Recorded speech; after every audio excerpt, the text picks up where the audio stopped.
usada serve para definir qual que é a quantidade de ânion e qual vai ser a quantidade de cátion.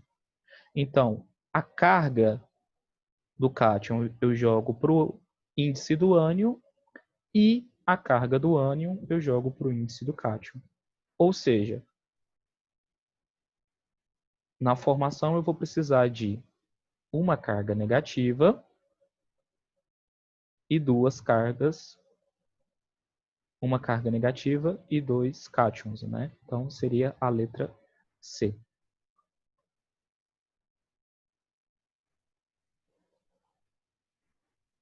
Então, ligação iônica ou eletrovalente. Então, depois que eu mostrei para vocês que tem elementos que vão perder elétrons e elementos que vão ganhar elétrons, nós precisamos dar nome para esse tipo de ligação. Então, o nome que eu dou para esse tipo de ligação se chama ligação iônica, tá?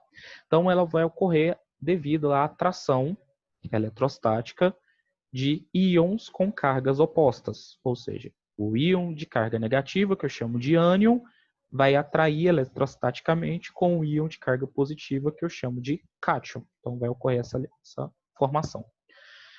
A gente fala também que a ligação iônica ocorre entre um metal e um ametal, né? Sendo que o ametal vai perder elétrons e o metal vai estar ganhando elétrons. Tá? Então, ó, na ligação entre o sódio e o cloro, sendo que o sódio é do grupo tem número atômico 11 e o cloro tem número atômico 17. Se eu fizer essa distribuição eletrônica, né, que a gente faz essa aí, 1s2, 2s2, eu vou perceber que o sódio ele vai perder um elétron. E o cloro ele vai estar recebendo um elétron. Mas eu não necessariamente eu preciso fazer essa distribuição eletrônica todas as vezes. Eu só preciso olhar na tabela periódica quem vai estar ganhando e quem vai estar recebendo. Então, observa aqui, ó, o sódio, o Na, ó, ele está no grupo 1. Se ele está no grupo 1, então ele vai perder um elétron. Agora, o cloro, ele está no grupo, ele está no grupo 17, ó, grupo 17, cloro aqui, ó. Se ele está no grupo 17, significa que em volta dele tem 7 elétrons. E para ele atingir aquela estabilidade que eu falei no começo da aula, né, lá na primeira live, com 8 elétrons, ele precisa receber mais um elétron. Tá? Então, não necessariamente eu preciso fazer essa distribuição eletrônica sempre para saber quem é que vai perder, quem é que vai ganhar. Eu só preciso olhar os grupos. Né? Então, se é grupo 1, significa que esse elemento ele vai perder um elétron. Se é grupo 7, significa que esse elemento já tem 7 elétrons em volta dele e ele só precisa de mais um para atingir aquela estabilidade com 8. Então, ele vai receber um elétron. Então, olha aí. Ó. O sódio, então, fica positivo porque ele perdeu um elétron e o cloro fica negativo porque ele recebeu esse um elétron. Então, a gente tem a formação da ligação do NaCl, ou seja, do cloreto de sódio. Ok? Vamos passar adiante. Só para vocês verem a questão de orbital, tá? A questão de elétrons. Então, observa o seguinte, ó. Na última camada do sódio, eu tenho um elétron. Na última camada do cloro, eu tenho ó, 1, 2, 3, 4, 5, 6, 7 elétrons.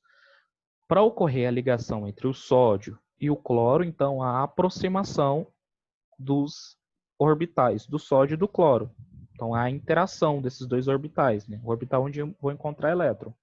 Então, observa essa interação. O elétron saiu do orbital do sódio e foi em direção ao orbital do cloro. Os dois orbitais agora estão interagindo com 8 elétrons ao total. Então, eu tenho 8 elétrons em volta agora do sódio e agora eu tenho 8 elétrons em volta do cloro. Tá? Então, sódio tem carga positiva, cloro tem agora carga negativa. Então, isso é uma ligação iônica. Ligação iônica, cargas opostas, tá? Entre os íons. Agora do magnésio. Então eu tenho magnésio e 2 átomos de cloro. Qual que vai ser a fórmula, né? Qual que vai ser a ligação desses dois, entre esses 3 átomos? Então, se eu for desenhar, a ligação vai ser assim, ó. Magnésio com 2 elétrons com 2 elétrons, e o cloro em volta do magnésio com 7 elétrons.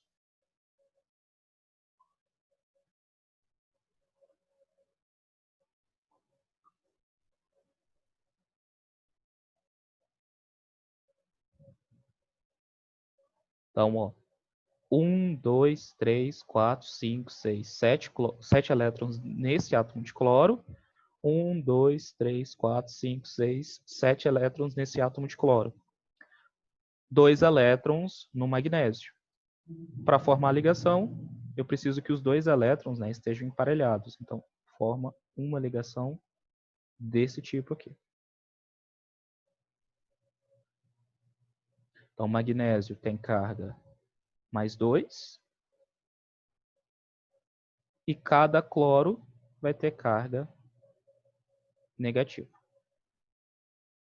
Agora, olha lá nos orbitais. O magnésio, perdão, o magnésio tem 2 elétrons na última camada de valência e cada um desses elétrons aqui vai para um cloro. Então, vem um para o lado de cá e um para o lado de cá, formando lá a ligação.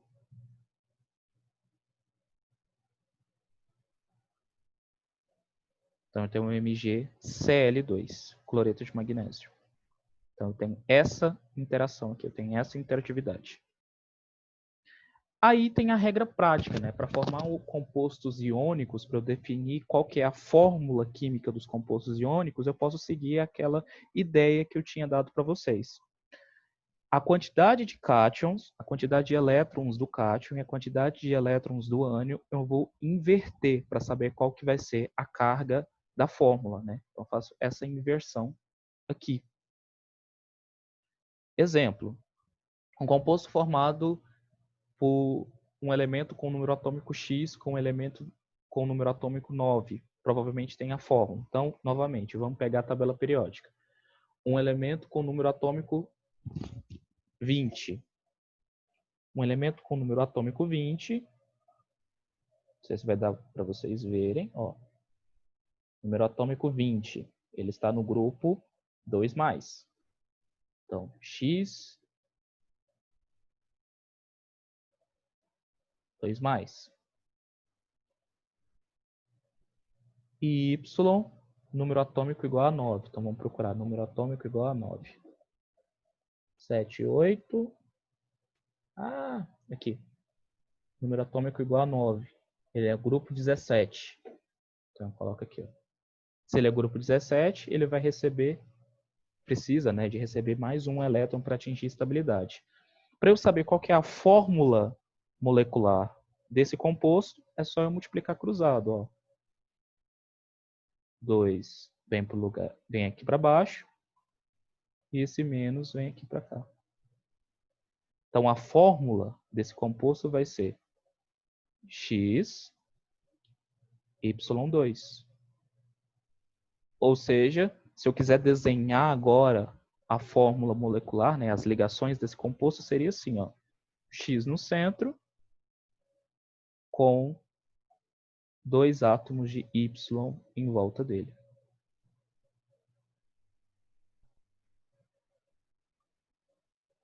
Porque, novamente, X é um cátion, ele está no grupo 2. Se ele está no grupo 2, então ele doa 2 elétrons.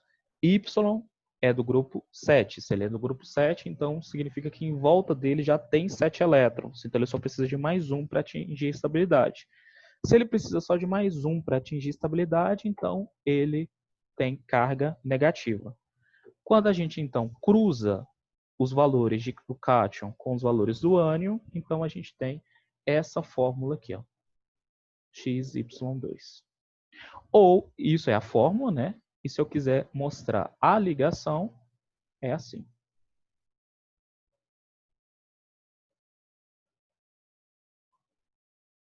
Ok? Vou mostrar o gabarito para vocês. Então, X perde 2 elétrons, tem carga 2+, igual eu mostrei. Y ganha 1 elétron, então tem carga negativa. Fazendo a reação cruzada, X1, Y2. Letra B. Algumas características dos compostos iônicos, para a gente não esquecer. O composto iônico ele vai apresentar as seguintes características. Ele vai ter um ponto de fusão e ebulição muito alto. Por quê que ele vai ter esse ponto de fusão e ebulição muito alto? Porque como a gente está trabalhando com cargas opostas, né, um elemento com carga carga positiva, um elemento com carga negativa, a gente tem pontos de fusão muito elevados, porque eu precisaria de muita energia para fazer com que romper as ligações, né, entre um elemento e outro. Então eu preciso de muita energia. Se eu preciso de muita energia, os pontos de fusão e ebulição vão ser mais altos. Ele vai ser um bom condutor de corrente elétrica no estado líquido ou em solução aquosa. Por quê? Se eu tenho um líquido qualquer e colocar um fio aqui dentro para conduzir eletricidade, para ligar uma lâmpada, vamos imaginar que aqui em cima tem uma lâmpada.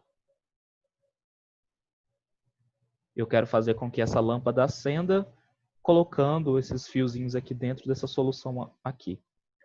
Se eu tiver a solução neutra, ou seja, se ela não tiver cargas, ela não vai conduzir eletricidade.